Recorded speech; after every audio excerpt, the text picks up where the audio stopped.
नमस्कार साथियों, स्वागत है आप सभी का आपके अपने YouTube चैनल DS एकेडमी में। मैं डॉक्टर सुदेश कांतेजा आपके लिए लेकर चल रही हूँ टीजीटी पीजीटी हिंदी का संपूर्ण क्रैश कोर्स, वो भी निःशुल्क।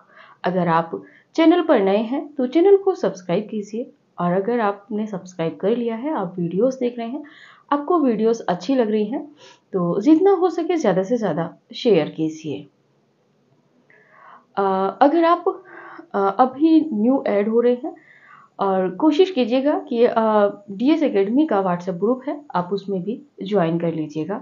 डिस्क्रिप्शन में लिंक दे रखा है।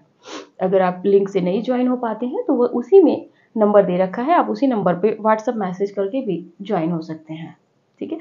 होता क्या है कि कुछ पंक्तियाँ जैसे हम पढ़ रहे हैं आदिकालीन साहित्य को, तो इसमें जो कुछ कवि हैं उनकी महत्वपूर्ण पंक्तियाँ हम लिखवाएंगे नहीं, उनको PDF में, हैंड राइटिंग नोट्स में, हस्तलिखित नोट्स में हम आपको व्हाट्सएप ग्रुप में प्रोवाइड करा देंगे।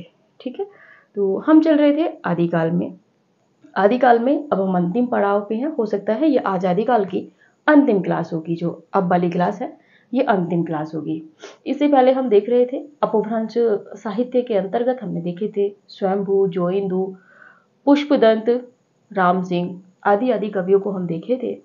आज हम देखेंगे आपके अब्दुल रहमान या अध्यमाण को। ठीक है। तो चलिए देखते हैं, समय नहीं व्यर्थ करते हैं, ये पूरा आज कवर करना है। देखते हैं अब्दुल रहमान या अध्यमाण। इनका जो समय है 12वीं शताब्दी माना जाता है।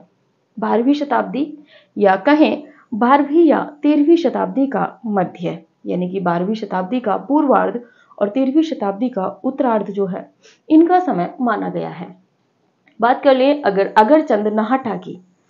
अगरचंद नाहटा ने विक्रम संवत 1400 के आसपास आपके अब्दुल रहमान का समय माना है। ठीक है।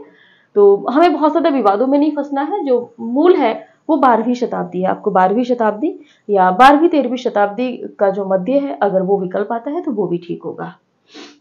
बात कर लेते हैं रचना की अब्दुल रहमान की। अब्दुल रहमान की रचना है संदेश रासक। संदेश रासक यानी कि एक तरीके से रास ग्रंथ है, और इसमें संदेशों के माध्यम से जो नायिका है वो अपने नायक यानी कि प्रेमी को संदेश भेजती है।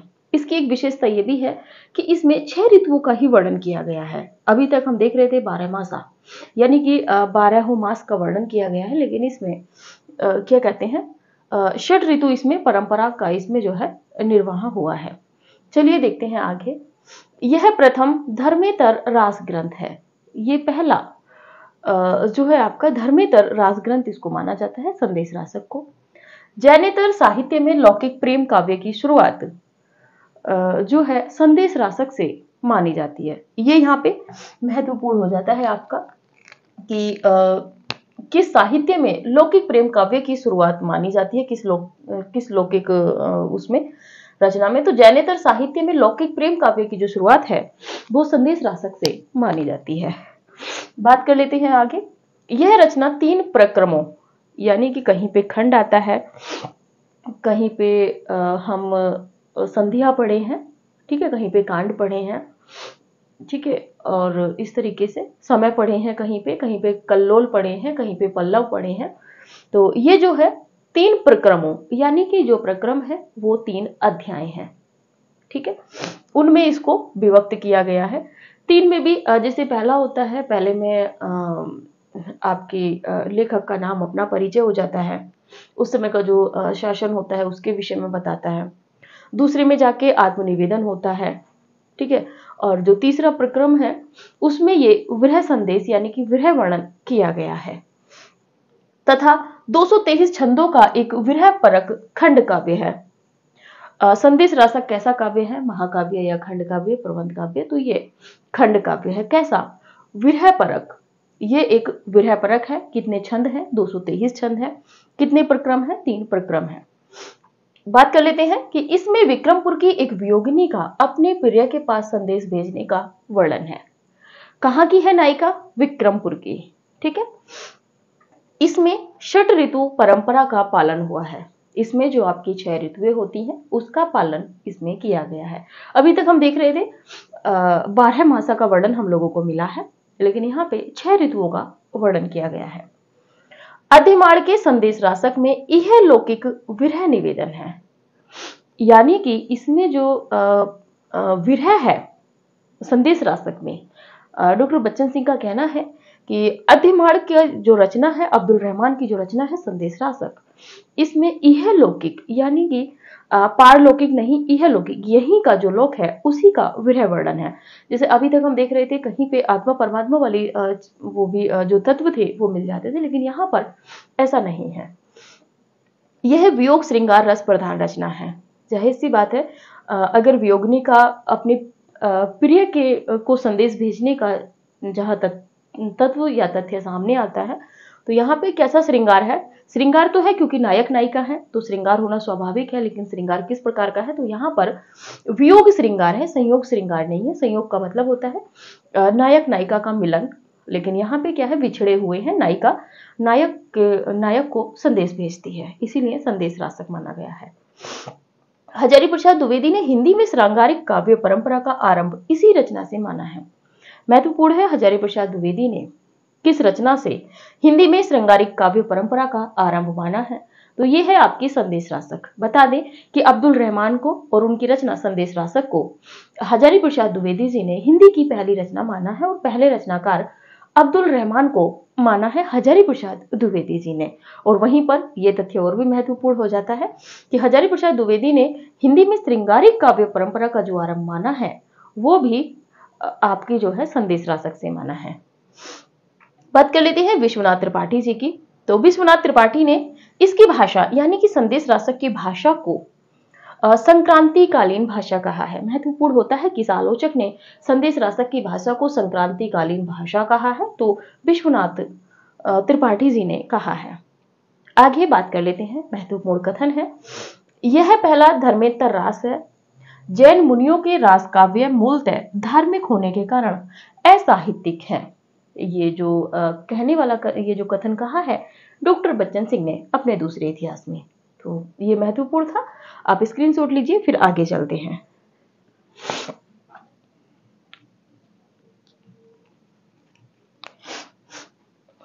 चलिए थोड़ा सा और देखते हैं। आज सोच रहे हैं कि आदिकालीन साहित्य बिल्कुल फिनिश कर देते हैं, ताकि अगली वीडियो में भक्ति काल के साथ में मिलेंगे। चलिए बात करते हैं। अगला कथन है, संदेश रासक बहुत महत्वपूर्ण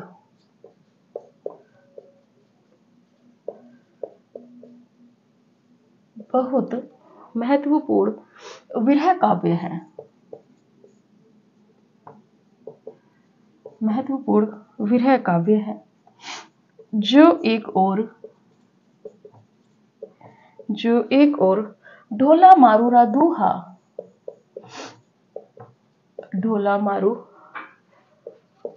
रादूहा की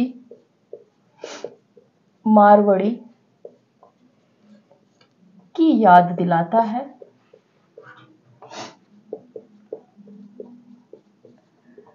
तो दूसरी तरफ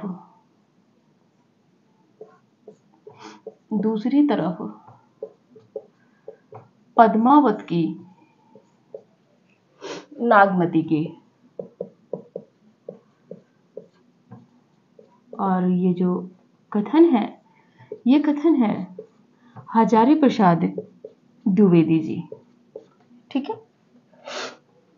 आगे बात कर लेते हैं। एक और कथन है, महत्वपूर्ण है कथन भी। इस संदेश रासक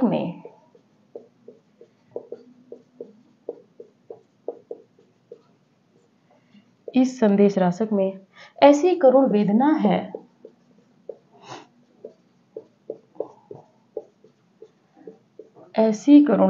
है जो पाठक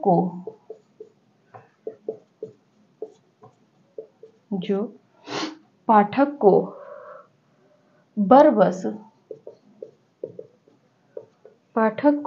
बरबस आकृष्ट करती है।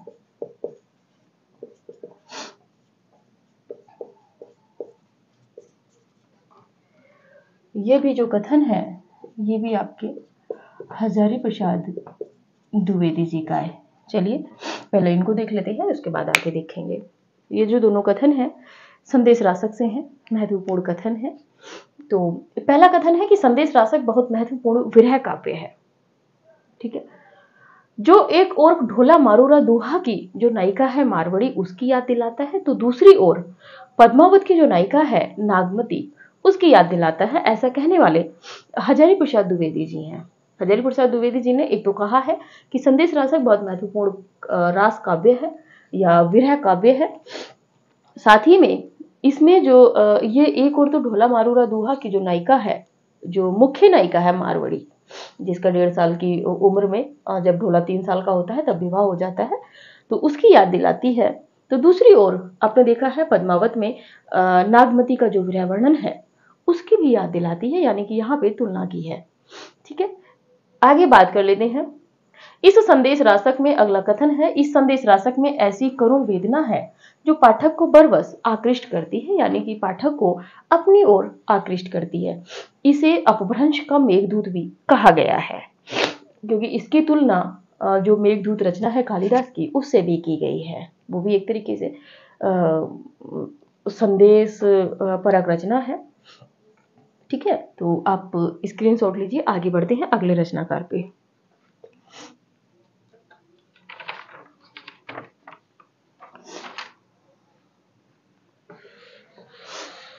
चलिए,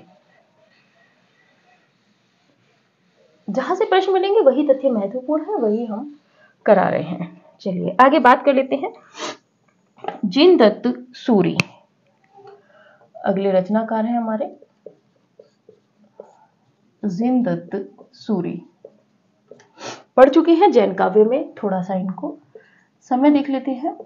12वीं शताब्दी, 12वीं शताब्दी। रचना उपदेश रसायन रास,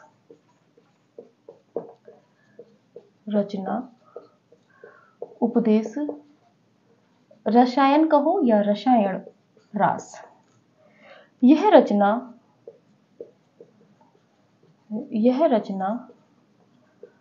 80 पद्यों में रचित एक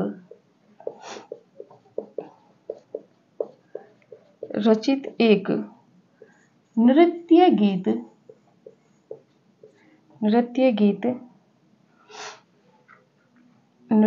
गीत काव्य रासलीला है। काव्य में रासलीला ग्रंथ है। भक्तिकालीन कृष्ण की, इसी रचना के विषय में है, भक्तिकालीन कृष्ण की रासलीला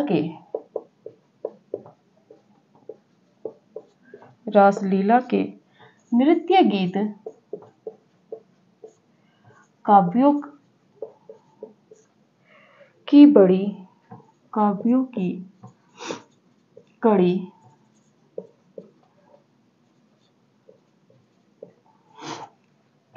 अपभ्रंश के इस काव्य से शुरू होती है। कड़ी अपभ्रंश के इस काव्य से शुरू होती है।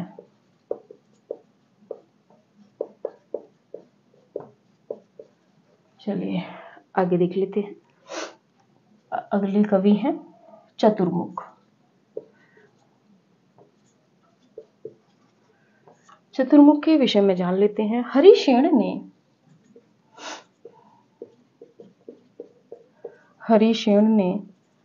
धम्म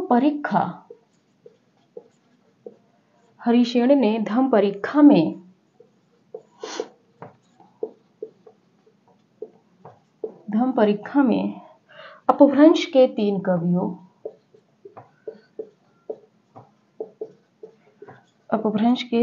कवियों का उल्लेख किया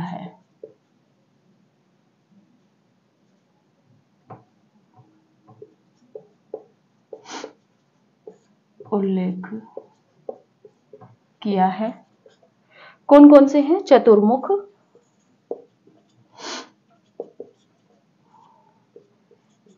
स्वयंभू और पुष्पदंत।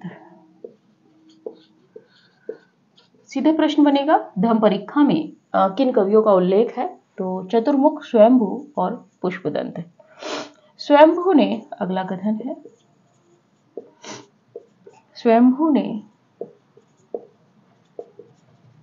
चतुर्मुख को पद्धड़िया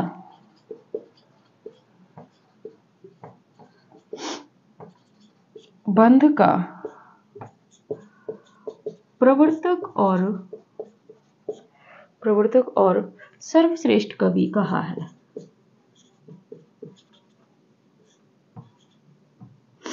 सर्वश्रेष्ठ कवि कहा है।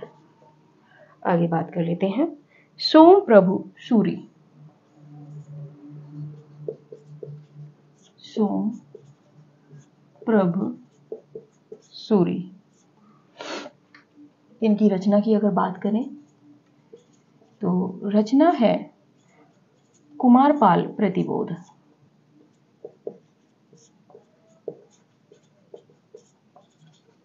कुमारपाल प्रतिबोध। समय की अगर बात कर ले रचना के तो समय है 1184 ईस्वी। आगे बात करें गद्य पद्य में मिश्रित, गद्य पद्य में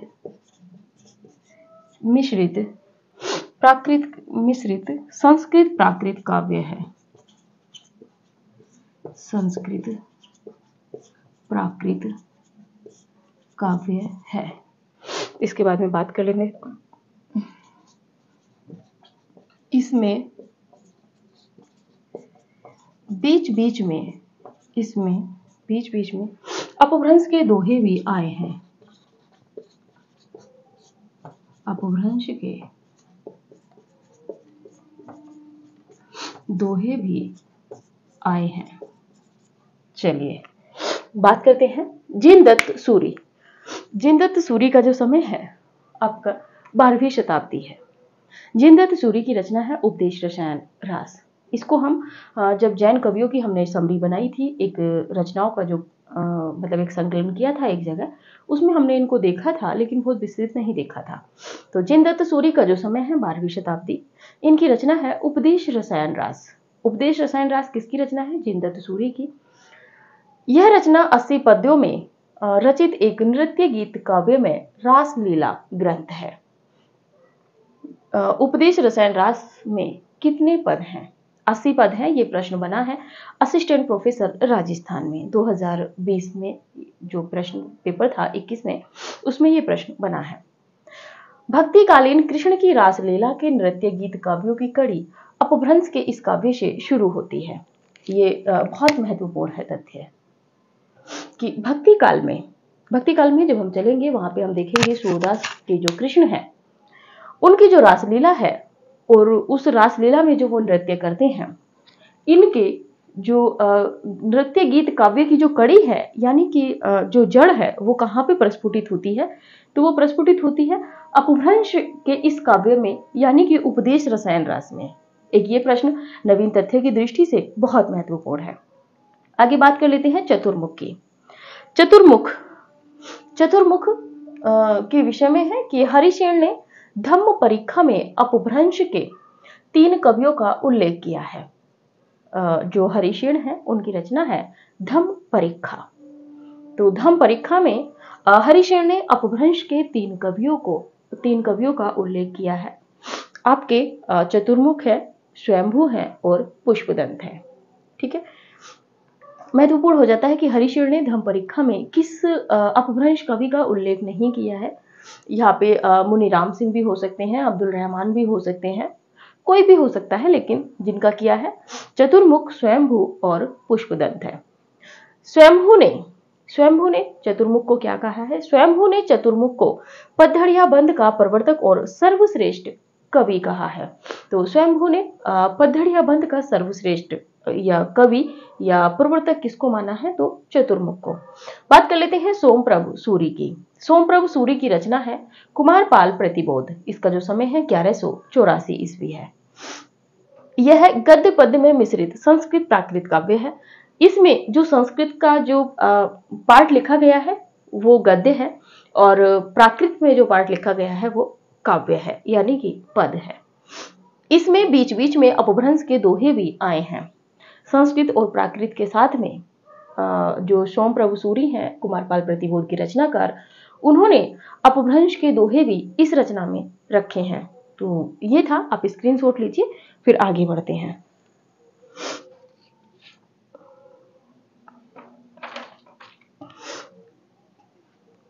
चलिए,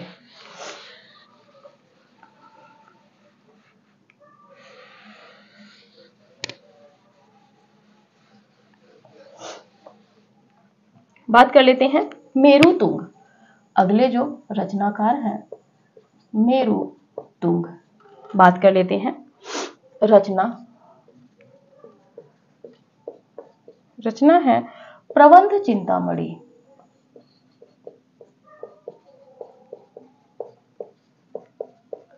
प्रबंध चिंतामणि। बात करें समय की तो 1304 ईस्वी है। आगे बात करें, यह संस्कृत भाषा का ग्रंथ है। महत्वपूर्ण है, यह संस्कृत भाषा का ग्रंथ है, लेकिन इसमें भी अपभ्रंश के आपको पद देखने को मिलेंगे। इसमें दोहा, विद्या, विवाद, प्रसंग मिलता है। इसमें कहीं कहीं इस रचना में कहीं कहीं अपभ्रंश के दोहे भी मिलते हैं। अपभ्रंश के दोहे भी मिलते हैं। बात कर लेते हैं प्राकृत पेंगुलम।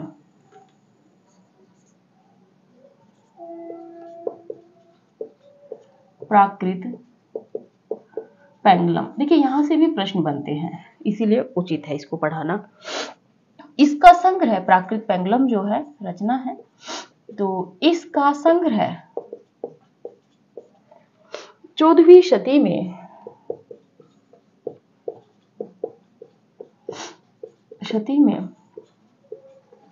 लक्ष्मीधर ने किया था। लक्ष्मीधर ने किया था। इसमें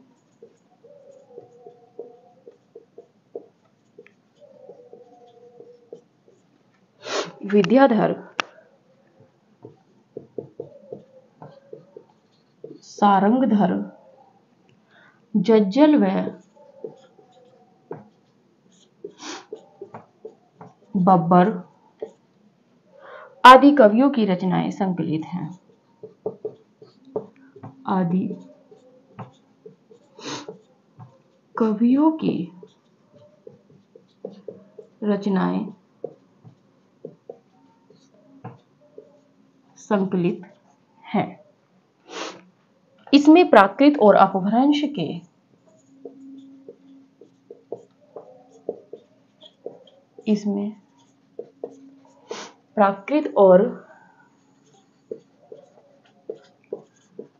अपभ्रंश के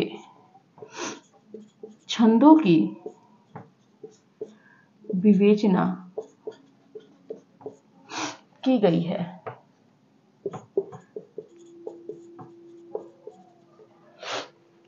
वंशीधर ने इस पर टीका लिखी है। प्रश्न बन जाता है कि प्राकृत पेंगुलम पर किसने टीका लिखी है, तो वंशीधर ने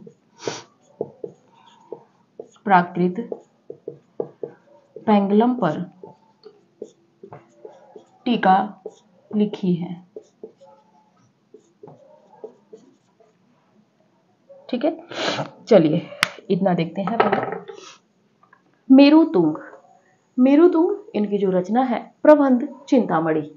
मेरुतुंग की रचना प्रबंध चिंतामणि है। समय कितना है 1304 ईस्वी। यह संस्कृत भाषा का ग्रंथ है। बहुत महत्वपूर्ण नहीं है लेकिन यहाँ से प्रश्न बनने की संभावना रहती है। यहाँ से वैसे सीधा सीधा प्रश्न बनेगा। प्रबंध चिंतामणि के रचनाकार हैं। सुमेलित वाले प्रश्नों में ज्यादा प्रश्न बनते हैं नेट की परीक्षाओं में। तो मेरुतुंग की रचना है प्रबंध चिंतामणि। समय है 1304 ईस्वी। यह संस्कृत भाषा का ग्रंथ है। प्रबंध चिंतामणि किस भाषा में लिखा गया है, इसीलिए आदिकाल की रचना से प्रश्न बन जाएगा। तो ये संस्कृत भाषा का ग्रंथ है। इसमें दोहा विद्या विवाद प्रसंग मिलता है, यानी कि दोहा जो है वो अपभ्रंश का प्राकृत का शब्द है। तो इस रचना में कहीं कहीं अपभ्रंश के दोहे भी मिलते हैं। तो ये जो संस्कृत की रचना है प्रबंध चिंतामणि, इसमें कहीं कहीं अपभ्रंश के दोहे भी मिलते हैं, इसीलिए इसको अपभ्रंश कालीन साहित्य में रखा गया है। आगे बात कर लेते हैं प्राकृत पेंगलम की।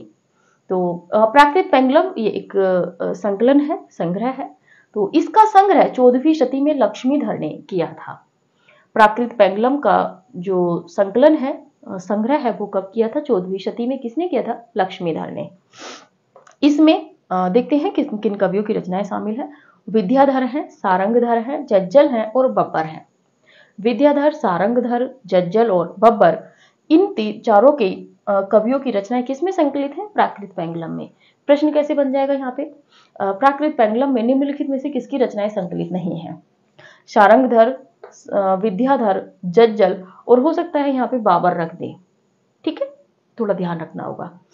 बात कर लेते हैं अगली। इसमें प्राकृत और अपभ्रंश के छंदों की विवेचना की गई है। तो जो प्राकृत पेंगलम है इसमें किन छंदों की विवेचना की गई है? तो आपके प्राकृत और अपभ्रंश के छंदों की विवेचना जो की गई है वो आपके प्राकृत पेंगलम में की गई है। महत्वपूर्ण इंपोर्टेंट है कि वंशीधर ने प्राकृत पेंगलम पर टीका लिखी थी। प्राकृत पेंगलम का जो संग्रह किया था लक्ष्मीधर ने किया था। किन कवियों का है? विद्याधर, सारंगधर, जज्जल और बब्बर। कौन सी भाषा के छंद दोहे मिलते हैं? तो प्राकृत और अपभ्रंश के। और किसने इस पर टीका लिखी है? तो वंशीधर ने प्राकृत पेंगलम पर टीका लिखी है। स्क्रीनशॉट लीजिए। कुछ सीधे सीधे रचनाएं लिख देते हैं।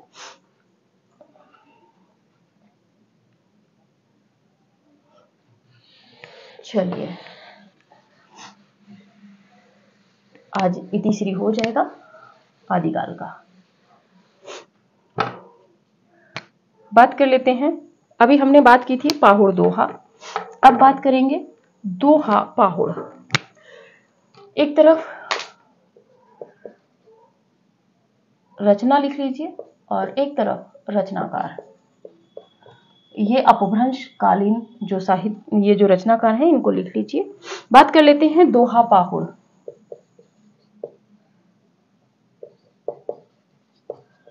दोहा पाहुड़ के रचनाकार हैं महचंद मुनि। बात कर लेते हैं भावना संधि प्रकरण। भावना संधि प्रकरण, यहां से कभी कभी प्रश्न बन जाता है, बहुत ज्यादा महत्वपूर्ण नहीं है लेकिन ध्यान रखिएगा। जयादेव मुनि। इसके बाद में बात कर लेते हैं धम्म परीक्षा। धम्म परीक्षा के जो रचनाकार हैं हरिशेन हैं। इसके बाद में बात कर लेते हैं संत कुमार चरियू।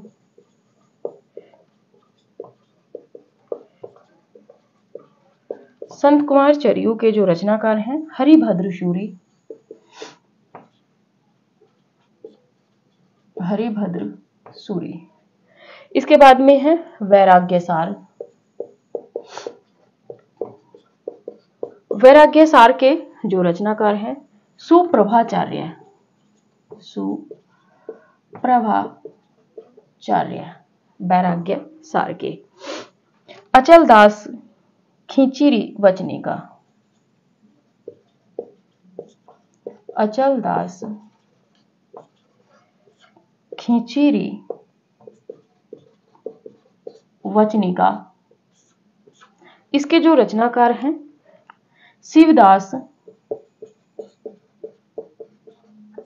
शिवदास गाडड़। आगे है हरिवंश पुराण।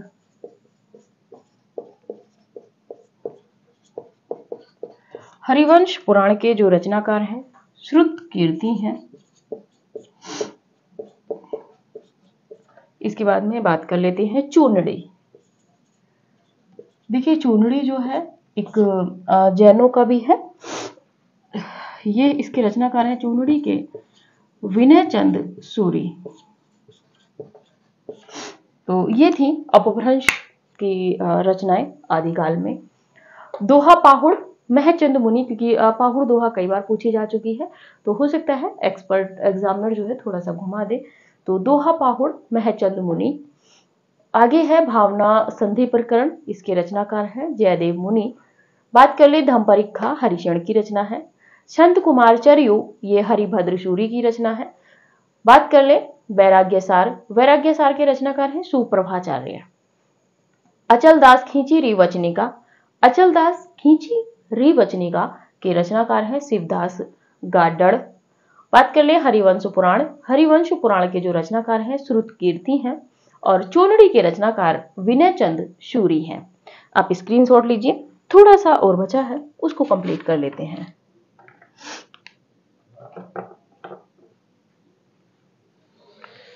चलिए, अभी तक अपभ्रंश साहित्य हमने देखा था।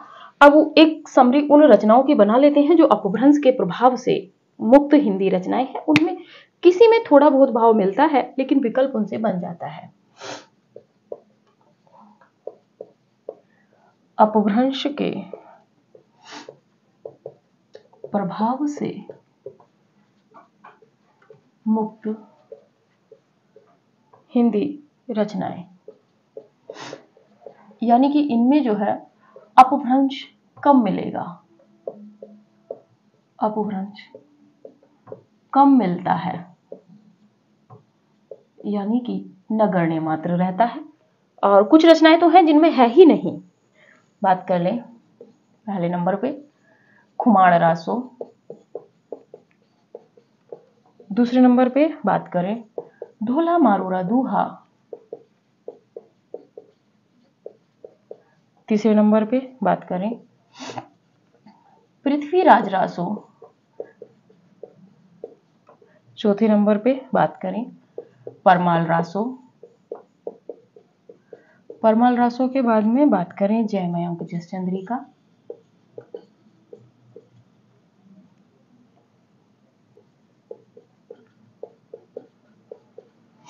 जय मयंक जसचंद्रिका, बीसल देव रासो,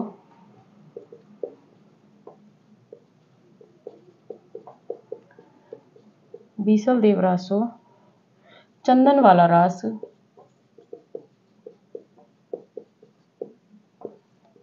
चंदन वाला रास के बाद में बात करें जय चंद्र प्रकाश,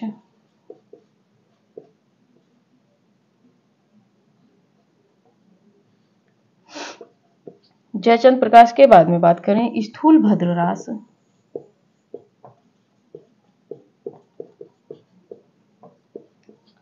इस स्थूल भद्र के रास के बाद में बात करें रेवंत गिरी रास,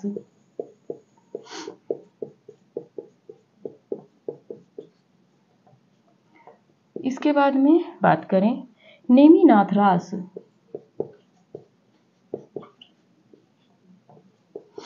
नेमिनाथ रास के बाद में बात करें बसंत विलास,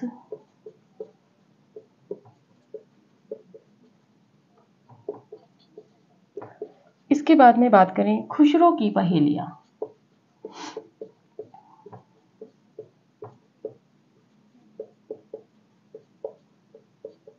ये कुछ मुख्य रचनाएं हैं जो अपभ्रंश के प्रभाव से मुक्त हैं।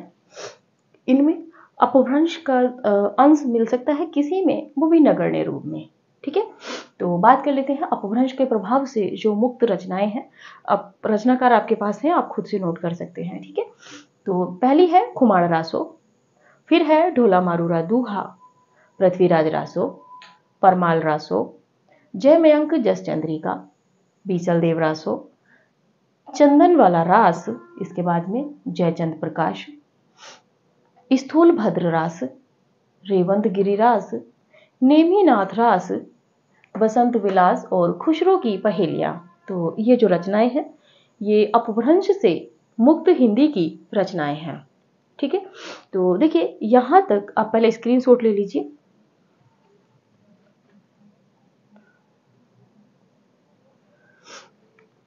देखिए ये था आपका आदिकाल, यहां तक आपका आदिकाल कंप्लीट हुआ।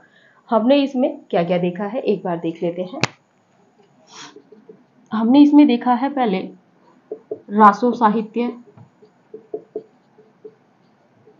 फिर देखा हमने जैन साहित्य,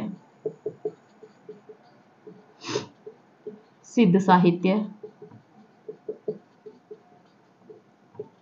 नाथ साहित्य, इसके बाद में आपका अपभ्रंश साहित्य, और अपभ्रंश साहित्य के साथ ही में हमने देखा है लौकिक साहित्य। और लौकिक साहित्य को भी हमने दो पार्ट में डिवाइड किया था। दो पार्ट कौन से थे? एक था काव्य और दूसरा था गद्य साहित्य। और इसी के साथ में अपभ्रंश प्रभावित जो रचनाएं थी, इसी के साथ में हमने देख लिया है एक और तथ्य है, अपभ्रंश के प्रभाव से, अपभ्रंश के प्रभाव से मुक्त हिंदी रचनाएं, मुक्त रचनाएं, और ये सारा हमने देखा है। लेकिन इनकी जो महत्वपूर्ण पंक्तियां हैं, महत्वपूर्ण पंक्तियां कुछ की हमने लिखवा दी थी और कुछ की पंक्तियां, ये थोड़ी सी सूचना है आपको, कुछ की पंक्तियां आपको मिलेंगी 93,068 99,173। आप इस नंबर पे व्हाट्सएप मैसेज कीजिएगा, इस नंबर पे आप व्हाट्सएप मैसेज कीजिएगा अगर जो ग्रुप से नहीं ऐड हुए हैं। बाकी आप समय से पहले ग्रुप में आप ज्वाइन कर लीजिए इसको, या फिर डीएस एकेडमी का जो ऑफिशियल ग्रुप है टेलीग्राम पे, आप उसमें भी ऐड हो सकते हैं। लेकिन पीडीएफ आपको सिर्फ व्हाट्सएप ग्रुप में ही मिलेगी। ठीक है, तो ये था आपका आज तक की जो क्लास थी, इतनी ही थी। और देखिए कोई भी एक सूचना और दे दें, कोई भी हमें ये मैसेज ना करे कि हमें हिंदी साहित्य का नोट्स प्रोवाइड करा दीजिए, कब तक मिलेगा। तो हम कोई ऑफिशियल कोचिंग नहीं चला रहे हैं, हमारा उद्देश्य था आप तक शिक्षा को पहुंचाना, फ्री सेवा देना हम दे रहे हैं, जितना हमसे ऊपर है हम उतना कर रहे हैं। तो कोशिश कीजिएगा कि आप खुद से नोट्स बनाइए। जब विधिवत आपको क्लासें मिल रही हैं और विधिवत आपको एक कंटेंट के रूप में पूरी मतलब एक विस्तृत विवेचन के साथ में आपको तथ्य मिल रहे हैं, जहां से परीक्षा उपयोगी तथ्य होते हैं, वही सारे तथ्य हम आपके लिए लेके आते हैं। तो ये थी बात। और कोई भी आप पीडीएफ के लिए ना तो आप कमेंट कीजिएगा और ना ही आप पर्सनली मैसेज कीजिएगा। व्हाट्सएप में से व्हाट्सएप ग्रुप से नंबर लेके आप पर्सनली मैसेज भी ना कीजिएगा पीडीएफ के लिए। ठीक है, और जो ऑफिशियल नंबर है आप इसी पे कॉल कीजिएगा, अन्यत्र किसी नंबर पे कॉल ना कीजिएगा। और कॉल का समय वही है, शाम को 8 से 9 बजे या 7 से 8 या 9 बजे भी आप एक बार को कर सकते हैं। और उसमें भी आप पीडीएफ के लिए या आपकी कोचिंग कहाँ चल रही है, पर्सनली कुछ पूछने के लिए, व्यक्तिगत कोई भी जानकारी लेने के लिए आप फोन ना कीजिएगा। आप सिर्फ अपने आपको कहीं पे कोई असुविधा हो रही है, आपका कॉम्बिनेशन नहीं है, या आप किस राज्य से हैं, या कोई और तथ्य की आपको जानकारी लेनी है हिंदी के विषय में, तो आप फोन कर सकते हैं। ठीक है, और फोन करने का आपका समय जो रहेगा वो शाम को 7 से 9 के बीच में रहेगा। तो आज की क्लास जो थी यहीं तक थी, और आज हमने जो आदिकाल है वो पूर्ण किया है। इसके बाद में अगली वीडियो में जब हम देखेंगे भक्ति काल को, भक्ति की उत्पत्ति कैसे हुई, कैसे कैसे भक्ति आज तक चलती हुई आई है, उसके संबंध में आलोचकों ने क्या कहा है, भक्ति काल का उदय जो समय है कब से क्या माना गया है, भक्ति काल को जो अन्य नाम दिए गए हैं वो किसने क्या क्या नाम दिए गए हैं, इन सब की विस्तृत चर्चा हम अगली वीडियो में करेंगे। और भी महत्वपूर्ण तथ्यों के साथ में। तो अपना प्यार और स्नेह हमें देते रहिएगा, जितना हो वीडियो को शेयर कीजिए, चाहे स्टेटस लगा के, चाहे टाइमलाइन पे फेसबुक के शेयर करके, टेलीग्राम पे शेयर करके, जो भी हो आप दीजिए। लाइक भी करते रहिएगा, क्योंकि आप लाइक करते हो तो हमें लगता है कि आपने क्लास देख ली है, लेकिन आप कहीं ना कहीं कंजूसी कर ले जाते हो। तो देखिए जब मैं आपके लिए इतनी मेहनत कर रही हूँ तो थोड़ा सा तो आपका है, एक आपको क्लिक ही तो करना है। ठीक है, तो अगर अभी भी आपने चैनल को सब्सक्राइब नहीं किया है तो चैनल को सब्सक्राइब कर लीजिए, लाइक कीजिए, कमेंट कीजिए, और जितना हो दोस्तों में शेयर कीजिए। तो इसी के साथ में आज की क्लास यहीं तक थी। धन्यवाद। मिलते हैं अगली क्लास में भक्ति काल में।